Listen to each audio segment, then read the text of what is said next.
going to be talking about California bowling, more specifically swag. Where will it fit in your bag? What pieces do they have coming out? And most importantly, will you need some swag in your bag? All that and more on Let's Talk Bowling.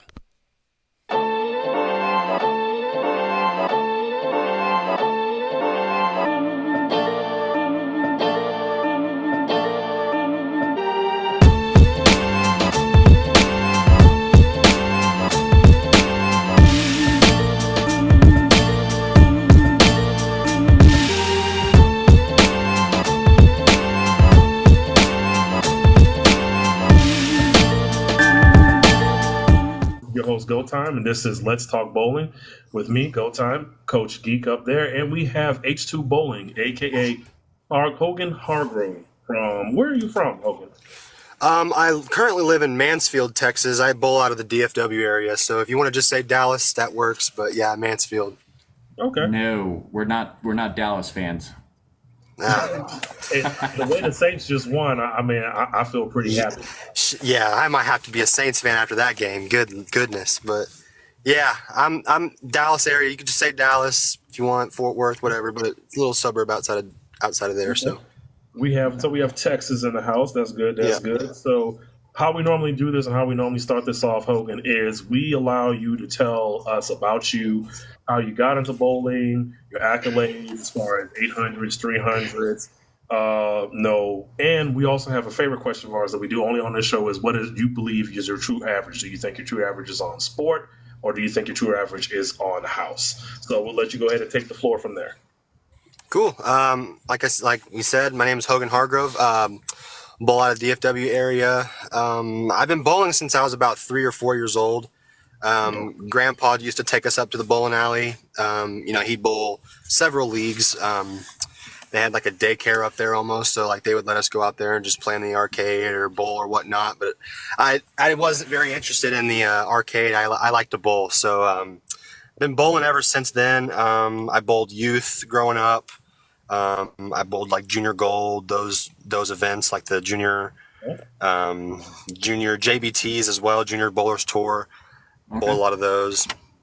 High school champion. I went to state all 4 years. My high school year, actually, I graduated high school in 2020. That was during COVID. They didn't have state or anything like that, but I did qualify for it. So I'd like to say I was a qualifier for that. So just that. I actually bowled collegiately at West Texas A&M. Just there for 1 year, bowled there, and now I'm back home bowling league and local tournaments and stuff like that. Okay, good. And what are your accolades like 300s, 800s? Sanctioned 300s, I have four. 800s, I only have one. Unsanctioned, I bowled a lot of unsanctioned tournaments whenever I was in college. And I bowled several 300s in those, but I don't count those. But if we were to count those, I'd probably be somewhere around 13 or 14 300s. Maybe 3 or 4 800s, something like that. Yeah, you did it. It counts. We're not worried about whether the USBC sanctions it or not. You did it in a tournament. So that's all that matters. And what is your current average right now? And since you said you bowl collegiately, so you have bowled on sports. So this would be an easy question. Yeah. So currently I bowled a sports shot league in the summer. It was rough, but right now I'm about like a 220 average, I'd say. We haven't established yet in our leagues yet here in the fall, but sure. I'm right around like a 220 average bowler. Okay. And then on sport, what was your average? Like a 190. Okay. And you're not that much different than me. I'm about to say. Yeah, it's tough, man. It's tough. What do you believe is your true average as far as bowler's skill and accomplishment? Because we all know house shots are rigged to make the ball hook on its own. So a little inflation. You can throw it out to the right or left and it comes back. But what do you believe is a true average to go by as a test of skill? Do you believe sport is a true average or house? That's a really good question. I really do think a lot more people bowl on a house shot than a sport shot anyway. Unless you're a serious devoted bowler, you're never going to bowl on a sports shot anyway, unless you're going to bowl a local tournament that, some of your buddies are hosting or something, you go bowl on that. But I think house shot is your true average based on just your general bowling knowledge. Now, us three who take bowling a lot more serious, more devoted bowlers, dedicated bowlers, I think we should go off kind of a mixture of both. So maybe if you take your highest league average, your highest sport average, kind of mix those in a little bit, somewhere in that range. But I think the majority of the bowlers, I think it is the house shot. It sounds a lot. That's pretty similar to the answer I gave in our first episode, just because they do recognize that house average so readily. Right. Even if we all know that sport's going to be a lot more of a testament of your skill. Right. Yeah. Absolutely. No, and I have a similar answer, even though I lean more towards sport because I'm a butt. I act up, so I want things to be tougher. For me, reason being, I've always shined on tougher conditions versus the easier conditions where you kind of get lost in everybody, but then when things get hard, I'm always on top when it gets a lot harder. So it's like, okay, I favor more of the harder patterns and stuff because I know that it gives me an advantage versus everybody else. But that's a really great answer, though. I mean, most of our guests say the same thing that you say. They say, because majority of everybody bowls on house, then that should be what your true average is. I mean, matter of fact, I had this conversation with one of my teammates on Tuesday. Well, not teammate, another team. And we were talking about the handicap situation where some of these leagues are getting ridiculous with handicap and then want a whole lot of pins for not doing anything and not understanding that it's harder to bowl 220 than it is to bowl 160, 180. You just need to pick up your spares and that's it. You got 180. It's very easy, but then his thing was, well, then people won't bowl. I said, well, if you're going to take 100% of handicap out of anything, then you need to make the shot harder. Because I agree. Yeah. Once you make the shot harder, then that 225 is justified, and then you getting that many pins is justified. But then you're not going to bowl as well either, because it's kind of not fair to set up a situation to where someone has to shoot 260 just to beat you. 260s don't happen every single night. You may have one bowler that shoot one, maybe another one that shoot another one, but you're not going to have a house full of everybody shooting 240s, 260s, unless that's one. I would love to see a league like that. Like, if you know what in Texas, I know the draft league is in Houston, Texas, and they got some pretty amazing bowlers there. But I seriously doubt that even there's 40 people shooting 240s and 250s every single night. It's just it's not. Not everybody's lucky. Everybody's luck is different. Everybody's skill is different. But everything happens differently. Just like as we're different bowlers and we have different styles between the three of us, our carry is also different too. But that's why we asked that question, just to get everybody to understand that there is a difference between the two. And if you're going to brag on one, I'm a 230 average bowler, but you don't want to go out there and try a house, then think again about how much you're bragging, because a lot of people don't like to be humbled. But we're going to get into our topic of discussion because you also are on staff with California Bowling, are you not? Yeah, I'm a regional staffer for California Bowling. I was pro staff 2 years ago. I kind of took a break from letting some other guy get on that pro contract that could bowl a little bit more events than me. But I think this next coming PVA season, I think I'm going to hop back on that staff contract and go bowl some more events. Okay. Nice. Well, I'll let you ask that first question of the topic, if you remember what it was. I do. I pulled it up because I'm old and I don't remember things. So how did you get in with California Bowling, and how long have you been with them? So, like I said, college, we bowled at West Texas A&M. We were SPI through a lot of Storm, Roto 900 Global. So I had like 12 or so balls from them, 15 even. I came back home to bowl league, and I joined a random team. And that random team had Dwight Brown on it, who is actually our regional supervisor for California Bowling now. He bowls drill stuff out of his garage. He does have a pro shop now. But he, one night I joined that league, and he goes, I really want to put you in some of this equipment. And, me being hard-headed, throwing the Storm stuff, I'm like, I don't know about it. I was very iffy, very on the fence. And he goes, I'll tell you what, I'll drill you this ball. And if you honestly don't like it, I will take it, plug it, and I will buy you and drill you something that you want from SPI. Honestly, if you don't like it. So I said yes, took it, shot, 790 out of the box with it. So I'm sitting here thinking, you know what, this stuff might be pretty good. So I had him drill me a couple more things, and then from there, that season on, my average actually grew about 15 pins. Wow. So from there, I'm just like, man, why not throw it, And I really do like being a part of such an kind of like the underdog brand, so to speak. We're kind of there at the bottom, of course, but Sure. I do love being a part of something so small. It's kind of more of like a family feel, not more of a company part of that. So I do love that aspect of it. Yeah. Absolutely.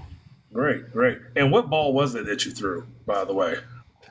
It was the Fantasy Days. I do believe that it is retired now, but at that time, that was like our best ball at that time. I drilled the Fantasy Days, threw it. I absolutely loved it. And then, from there on, he kind of just drilled stuff catered more to my style, the way I threw it, as he continued to watch me throw it during that league. Okay. All right. Yeah. Real quick off topic, what style are you? Just so that everybody kind of has an idea. You cranker, stroker? Oh, I'm a cranker. I rip on it, to be honest with you. I'm one-handed righty. My rev rate's somewhere around 480. Ball speed probably around 15, 16, depending on what we're bowling on. But yeah, that gives everybody an idea kind of where you're at. You were a high rev bowler, because I have tried some swag stuff, and I research a lot of stuff before I look into it. And it seems to work for either really, really high rev but slower speeds, or people who play straighter and allow the ball to hook into the pocket. So it kind of, I had a feeling he was either one of those two. But no, what are the different brands that are associated with California bowling? Like, what other things do they have besides just swag? So California bowling is the umbrella. Falls underneath the umbrella is swag, legends, Lord Field, and lane masters all fall underneath the California bowling umbrella. I don't think any of them make bowling balls anymore. They kind of stopped making them, kind of leaning towards the swag, since it's PBA approved.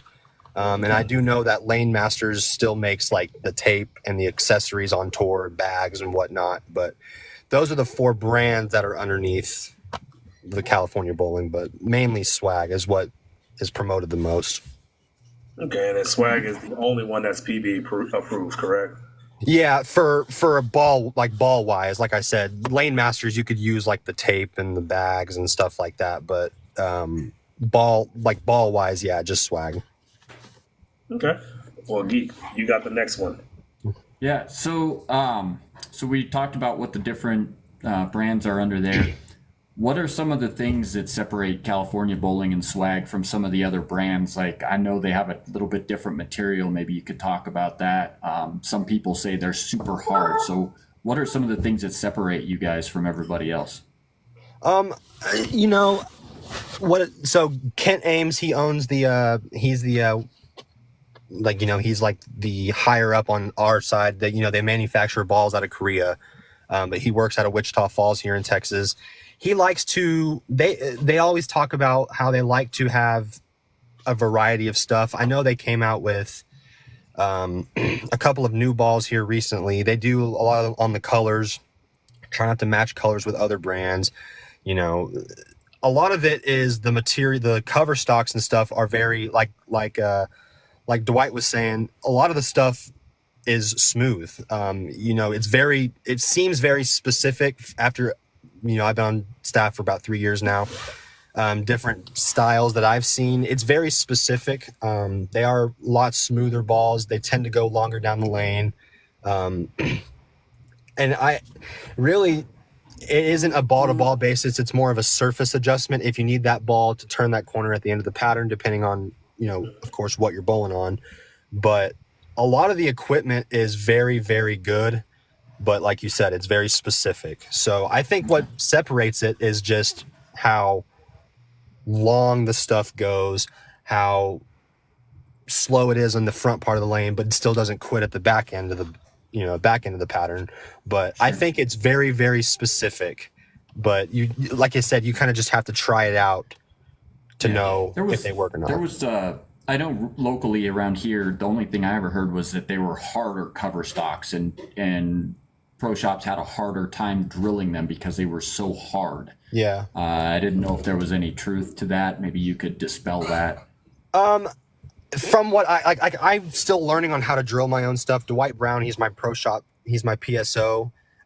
We talked about that a little bit, and I don't know if necessarily that's really the case. I know that they had a couple of balls that they had to stop making or something like that because they were a little harder.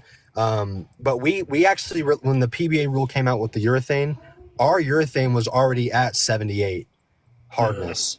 So we were like the only urethane on tour before they re-released the Black Hammer and the IQ 78U and stuff like that. It's called the Buffalo. That's like our main urethane ball. It was already at 78. So I'm not too sure about the hardness of all the other stuff, but I do know that the Buffalo was already at 70 or above, whatever it was, during that rule. Okay. I mean, I've seen some videos that shows like sparks flying off of them. I have heard of the hardness rule. Hardness rule, and that they're a lot harder. And for me, thinking about that, it kind of makes sense because they're not an American brand; they're a Korean brand. And I thought about this a few months ago before we had you on the show, that, is the reason why the people are having a lot of trouble with these bowling balls, especially the ones who want to get left and throw it right, is one, a lot of people in this country like to see the ball hook. They want to see it go left to right, right to left. They want that big back end action. Flash. They want that because it's exciting, it's fun, it's all that and above. Well, if you take this bowling scene and you go overseas has a different look and different take on bowling. Japan is huge with bowling. Korea is huge with bowling.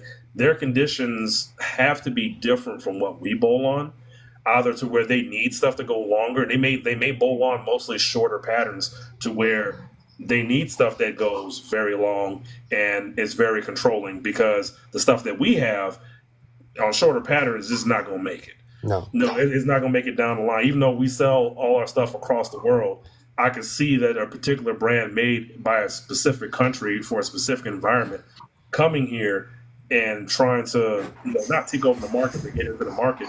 It becomes very niche. It becomes very specific towards a certain type of people. But there's nothing wrong with that. It's just that they got to get more people in line with that, and more people have to get in line with knowing how to be more accurate, knowing how to be a lot more straighter up the ball. Because you can go left and right all day, but I've been in situations where you had to throw the ball straight and you can't swing it. Yeah. And if you don't know how to do that, you're pretty much up the creek without a paddle. So it's very interesting that it gets the backlash that it does get, but I don't think a lot of people understand that it's made for a completely different market, that they just decided to, hey, let's bring it to America. Because I have one. I have the Incredible Hero. And is it my favorite ball? No, it's not. I can be honest, it's not. But I can tell you this, I would throw it before I throw a hammer effect. Because the hammer effect for me just does not work. And the Incredible Hero, even though I might have just chose the wrong layout, it's a lot more consistent in what it does than my hammer effect. Right. So there's nothing wrong with the brand itself. And the only other thing I have a problem with Swag is that their cores are huge. They're very asymmetric. But then again, that's testament to it being designed for a different market. So we have to get out of that mindset, or Swag is going to have to design some stuff specifically for this market to get more people into getting their stuff. That's what I seriously think. But with all that being said, what are some of your favorite pieces from Swag right now? So I actually just drilled up the new Blizzard Glacier. It just came out, I think, about a month and a half ago. I'm liking that really well. I'm a big fan of the symmetric. Like I'm a big fan of symmetric solids. Typically, like I said, bowling on the house shot. I really do like the Royal Diamond and the whole Diamond series. There's I don't even know how many there are. I think there's 4, Yeah, I've maybe seen a 5 of lot of them. success from Yeah. some bowlers down here in the Louisiana area, Mississippi area, just tearing it up with those diamonds. So that is a really good piece. I would say probably the Diamond series is probably my favorite set of the equipment. You know, they got the Blue Diamond, the Secret Diamond, Pure Diamond. They even got a Diamond urethane ball. That's like, but those aren't swag. The Blizzard Glacier is swag, but the Diamond series, the only Diamond series ball that is swag is the Royal Diamond. That was another one, a part of the California Bowling umbrella. And they're trying to get the Diamond series, or they are going to move the Diamond series to swag now. So the Royal Diamond is probably my favorite ball that I've ever thrown from our company. Okay. Nice. I have not thrown one yet, but if I did, I know Patrick's been trying to talk me into a couple, and I just having what I've seen and a couple people I know have them. The Graffiti Artist and the Graffiti Tracker both look really good to me. Mm-hmm. The Graffiti series is very good. I actually threw 300 out of the box with that Graffiti Artist. It's really good. Okay. Yeah, it's a good ball. Looking at that ball for a while, then I was like, okay, I got this effect, and I was like, I'm regretting I'm getting the effect. I need to try other stuff. Mm-hmm.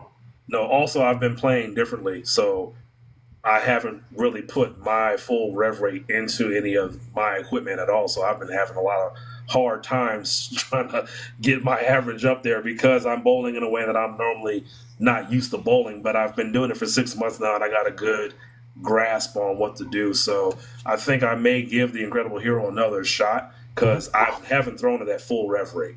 I've been throwing it at half. So who knows what he'll do then? Yeah. But that is some interesting stuff. Now, one thing I did see is that Big Bro Assemble does look pretty good. I like the numbers on it. It's not a super ASIM ball. So it's like I might, if I go with another ball, try to go with that one because one, I like the colors. The colors are really cool. It's black, blue, and orange, and of course, Stream Bowling. Our colors are blue and orange. Yeah. So it kind of matches our logo and our color scheme. But no, it looks like some of the new equipment is they're trying to get some of that stuff to kind of match this market. So what do you guys have coming out in the near future?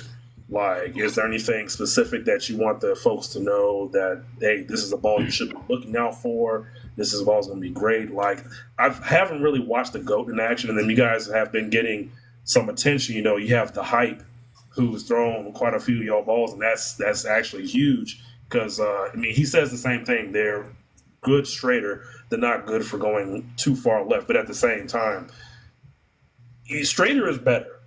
Yeah. I've thrown multiple 300s from bowling straighter, and that was when I was throwing with a 500 rev rate. So I could imagine something that you can keep straight and play and hold line would be very dangerous in and a person knows how to use it hand. So what do you guys have coming out that you think should be notable and people should actually try as their first swag ball? So whenever we do have stuff coming out, I typically look for specific things. Coming out, the GOAT is coming out next. We had there was a combo deal on our website where if you bought the Assemble, you got the GOAT along with the combo as an early release, but the actual official release for the GOAT is next month. So that's coming out.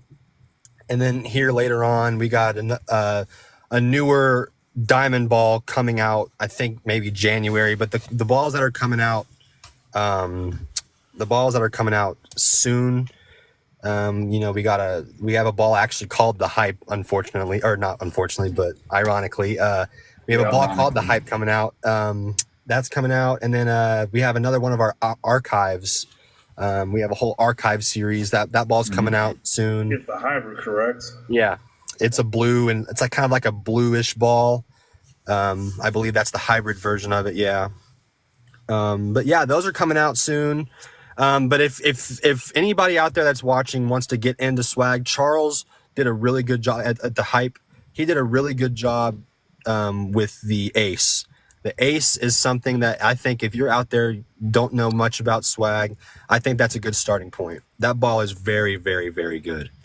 Patrick just chimed in. Actually, the or the Diamond Jade, he said it's going to be called. Yeah, the Jade Diamond that comes out. I think they're saying that's going to be a early next year release, but yeah, that's going to be kind of like a replacement almost for the Blue Diamond, which was probably the most popular ball in the Diamond series, but that was a little bit of an older release. They're going to kind of re-release that with a more like a amped up cover stock on it. But yeah, I do think if you're out there wanting to get into swag, I think that the ace is a good ball to get. I got to see some of Patrick's video with the goat. I heard you mention the goat. I was helping him work on a video. I don't think he's released it yet, but I got to really look at him throwing that ball, and it looks like something that would fit me as well for transition. I watched him move left with that goat, and he was still able to cover a lot of boards with it as the lane broke down. Yeah. Patrick's really good at opening up those angles and playing those lines. I believe Patrick has a little bit of a lower ball speed, but I do know that he really can get those balls to turn more than a lot of other people can. Yeah, the video looked great when I was watching it. So. The GOAT caught my interest too because it had lower numbers than everything else, and I'm like, this looks pretty interesting because I said, I have a high rev rate, and I'm kind of matched. I don't need something. I need something to store and move. I don't need something to sit, unless I just want to play straight. And the numbers on the GOAT definitely look very, very U.S. markety. Let's just say it fits the market. Is whether the cover stock is going to really hold up. But I did watch Patrick throw that GOAT too, and it was pretty impressive. I was impressed with it. There's a few pieces that's in the swag line that I'm impressed with. Is just okay. I have other ASIMs that I have in spots. So it's like I can't just go buy something. I don't believe in redundancy. I believe in every ball is a tool, and I don't need to have multiple tools that do the same thing. Right. But if I do go to replace one, then it's like, okay, I'm looking everywhere because I don't like I look at if you look at the Japanese market and you look at the Korean market, well, especially really the Japanese market, their style is somewhat different from ours as far as how they throw the ball.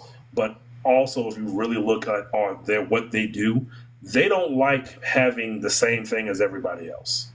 No, they do not believe in throwing the same ball that everybody else has. So just like you said, you used to throw SPI. SPI has so many different variations of so many different balls over in Japan.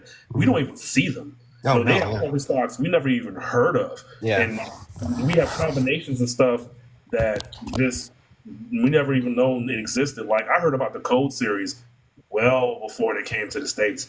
And everybody was like, "Oh, this is brand new." I said, "No, this is actually old. Yeah. This is very old." It's like, "How old?" I'm like, "It's very old. The Code series has been around for a while. Just they had it overseas." So it's very interesting to see them bring something from over there over here. Because I think one of the biggest things with bowling is we don't get to be an Olympic sport is because there is no real, unification on everything, and then everybody's allowed to do what they want to as far as this and that. There's no standardization of handicap. There's no standardization of the league shots. There's no standards everywhere. It's just what you want to put out. No, except for PBA, which is probably the strictest that you're going to get, or World 10 Pin Bowling Association with their patterns over there like Beijing and stuff. But we can't be an Olympic sport when our leagues don't have standardization. There's no handicap. You got people getting handicap out of 245, getting negative handicap because their average is too high. So I think that's the reason why we probably can't come together as a sport and become an Olympic sport, because it should be. No diss to people who break dance, but come on, man. How did that get to be an Olympic sport and bowling? It didn't. It's like, I'm not dissing y'all. I'm not saying anything bad about breakdance because you have to be physically fit to do it, and I'm nowhere near. I can't do that. But if that could be an Olympic sport, then bowling should definitely be one. So I truly believe that this jump and this move, which I hope it does take off for swag, because they kind of remind me of DV8 when DV8 first came out. Nobody really wanted to try it. It seemed like it was like the off stepchild of Brunswick, and then it just did something magical. It hooks more than what they say. So everybody started buying it. Oh, this ball hooks a lot. Oh, yeah, really? Okay, because everybody looking for more hook, more hook, more hook. And it just became popular and blew up. So I hope that same thing happens for swag, where people start to look and say, hey, we want to play straighter. We want to have something that's going to hold line. So I really hope that that takes off for you guys, and that it grows beyond what you guys really wanted to, and then it just keeps on going and going, and it becomes a permanent staple in the PBA as far as something that people go to, because hooking ain't it. I've been bowling for 30 years. Hooking the ball ain't all that great when you have a high rev rate. No. If you're standing further left than everybody else and they just happen to hit a dry patch and it goes left, it's like, I wish I had something weaker, Right.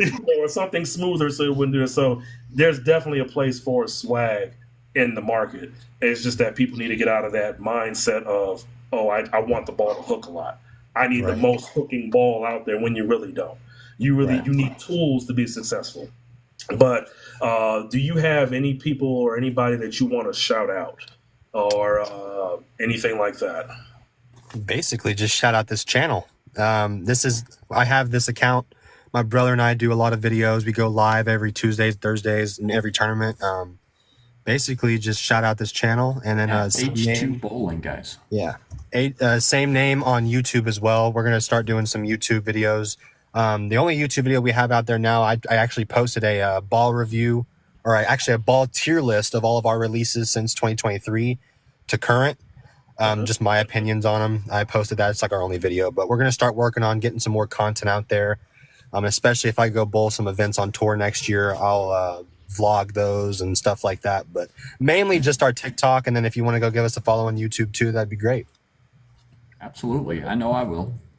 Awesome. Oh, yeah, I'm already You there. may have me talked into a swag ball before it's over here.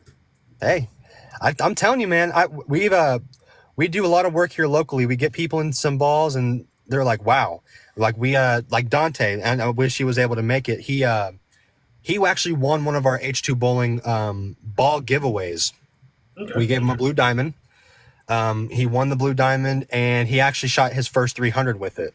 And now he was like, well, there you go. Now he's all swag. He throws all swag stuff. So all it is just give it a try. I know a lot of people are turning their heads on it because of what they hear, and if you want to talk junk about it, at least give it a try first. That's all I have to say about it. I'm not going to name the name of the particular, but it's like there is a total amount of disrespect that is not needed. So and it's like, if you're not going to try it, just don't say anything about it. Yeah, I don't have one yet, so I don't have a really good opinion. But through you now, Patrick Roper, a couple other guys that throw swag. I got a guy here locally, Aaron Howard. There's a lot of stuff going on. I'm probably going to wind up with at least one or two pieces soon. Yeah. And then they're good. It's just, that's all I can say. It's just they're good. Yeah. I mean, like Dwight was saying, it's, if you're wanting it to turn the corner when you're throwing it 40-5, it's just not going to work from there. Most of the balls aren't. But for playing those straighter lines, not wanting to get a little bit more right or left if you're a lefty, wanting to straighten up your angles a little bit more, they work really well. Mm-hmm. Nice. Yeah. Nice. Well, next week we will have a show. Not sure what we're going to talk about, but we'll let y'all know. No, thank you, Hogan, for joining us. I wish Dante could have joined us. Coach Geek, I got the one shout out, Dwight. Go ahead. Oh yes, the cups. Let's come talk on about now. You got to talk about it just at least a second. So we do have cups, y'all, that not we. This man up here designed. Thanks to him. We will have also a upcoming show called Let's Talk Bowling and Coffee, which will be on Saturday mornings, where we're going to discuss the month of pretty much how bowling went. And that show is going to be open to the public. So it's not going to be just invitees and guests. That show is actually going to be something that a lot of people can join in. We're going to put a post out there saying, hey, come join the Facebook page. And if you want to be part of the show, sign up. And if you get on, we'll have a panel of me and 10 other people talking about what happened during the month. And just go from there. Stream bowling is definitely something that we're trying to do. Geek also had that design too. Let me be honest. Stream bowling is my idea, but a lot of it wouldn't be as far as it wouldn't be if this man wouldn't be running his mouth about it. So if he didn't run his mouth about it as much as he runs it more than I do, and I forget a lot. So I got all of it. I'm terrible. We're definitely wanting to grow this and grow with you. So then bring more people to our channel. We'll bring people to you. It's a community. It's fun. It's quite funny. We got told that we was not going to be growing the community, and here we are with 1,000+ members and having shows, and people request to be on the show. So it's definitely something that I'm excited to have and keep growing. Hopefully, USBC notices that hey, we want y'all to be our show. Who knows? Hey. But until next week, man, I will see y'all. This is Go Time signing off with Coach Geek and H2 Bowling, aka Hogan Hargrove. We will see y'all next week. Until later, this is Go Time signing out. Deuces. Deuces. See y'all.